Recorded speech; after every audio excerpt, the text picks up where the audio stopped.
आज Doubtnut app download करें। Doubtnut पर अपने सभी गणित, रसायन विज्ञान, भौतिक विज्ञान और जीव विज्ञान के डाउट्स का करो सफाया। बस प्रश्न की फोटो खींचो, एक ही प्रश्न को क्रॉप करो और तुरंत वीडियो सोल्यूशन पाओ। अभी डाउनलोड करें।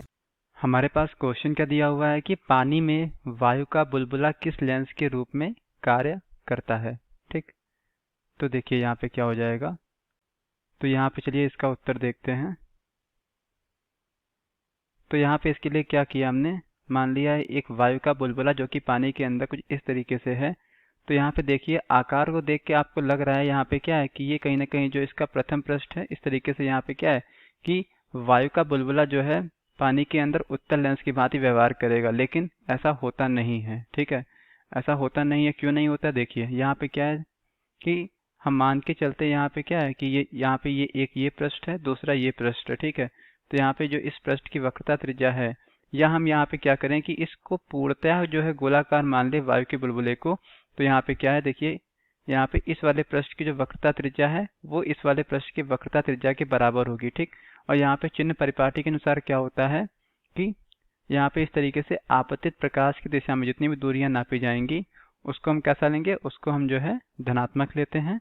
और मान के चलते हैं कि जो प्रकाश है वो हमेशा बाएं से दाएं की ओर आपतित होता है। तो यहाँ पे क्या, इस तरफ की दूरी को हम धनात्मक लेंगे और इसके विपरीत जो है जो दूरियां नापेंगे उसको हम कैसा लेंगे, ऋणात्मक लेंगे।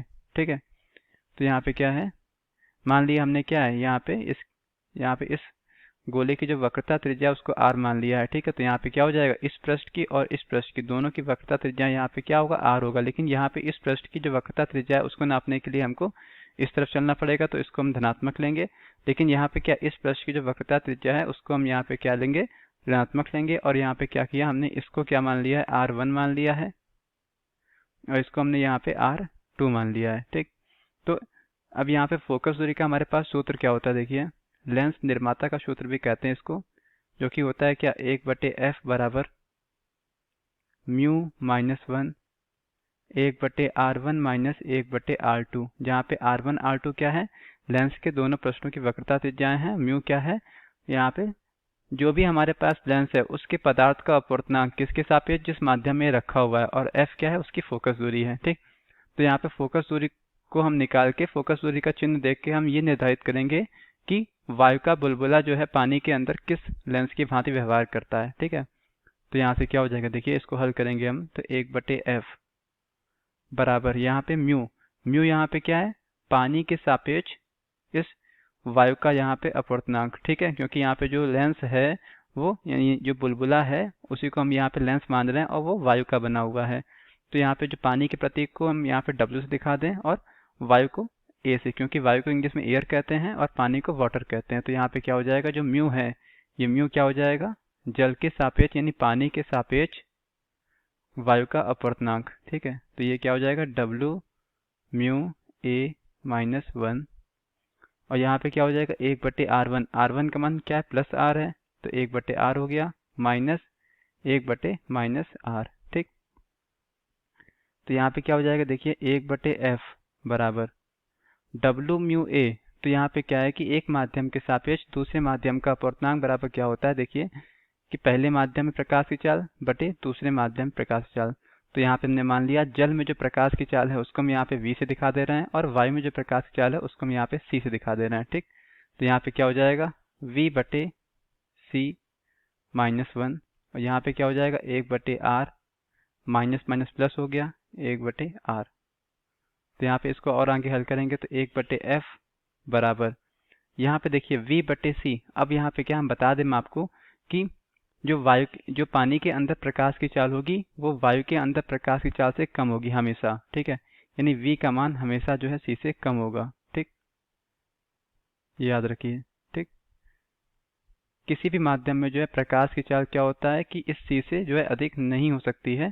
ठीक, यानी यहाँ पे क्या है कि पानी के अंदर जो प्रकाश की चाल है वो यहाँ पे c यानी कि यहाँ पे क्या है, वायु के अंदर प्रकाश की चाल से कम होगी। तो यहाँ पे क्या हो जाएगा, v/c का मान क्या होगा, हम यहाँ से निष्कर्ष ये निकाल सकते हैं कि v/c यानी यहाँ पे क्या है, जो अंश का मान है वो हर से यहाँ पे छोटा है, तो v/c का मान क्या होगा, 1 से छोटा हो जाएगा। ठीक है, ये तो आपको जो क्लियर हो रहा है, तो v/c का मान क्या है, 1 से छोटा है।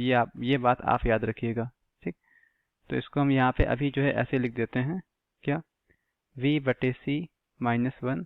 यहाँ पे क्या हो जाएगा, यहाँ पे इसको हल करेंगे तो यहाँ पे r एलसीएम हो जाएगा, ऊपर 1 + 1 2 आ जाएगा, यानी 2/r। तो यहाँ पे हम देख रहे हैं, देखिए v/c का मान अगर 1 से छोटा होगा तो v/c -1, इसका मान क्या हो जाएगा, ये मान हमारा जो है निगेटिव आएगा। ठीक है, क्या आएगा, ये मान हमारा जो है क्या आ जाएगा, ये मान हमारा कैसा हो जाएगा, ऋणात्मक आ जाएगा। ठीक, तो यहाँ से क्या है, हम कह सकते हैं यहाँ पे क्या, जो फोकस दूरी का मान है वो कैसा आ गया, फोकस दूरी का मान ऋणात्मक होगा। तो इसका मतलब यहाँ पे क्या होता है कि फोकस दूरी का मान अगर ऋणात्मक है, मतलब वहाँ पे क्या होगा कि जो लेंस है वो अवतल लेंस होगा। मतलब यहाँ पे क्या है, पानी के अंदर वायु का बुलबुला अवतल लेंस की भांति व्यवहार करेगा। ठीक है, तो यही क्या हो गया, यही हमारे दिए हुए क्वेश्चन का आंसर हो गया। Thank you. कक्षा 6 से 12वीं से लेकर नीट, IIT, JEE वो एडवांस के लेवल तक 1 करोड़ से ज्यादा छात्रों का भरोसा। आज ही डाउनलोड करें डाउटनेट ऐप या व्हाट्सएप करें अपने सारे डाउट्स 8400 400 400 पर।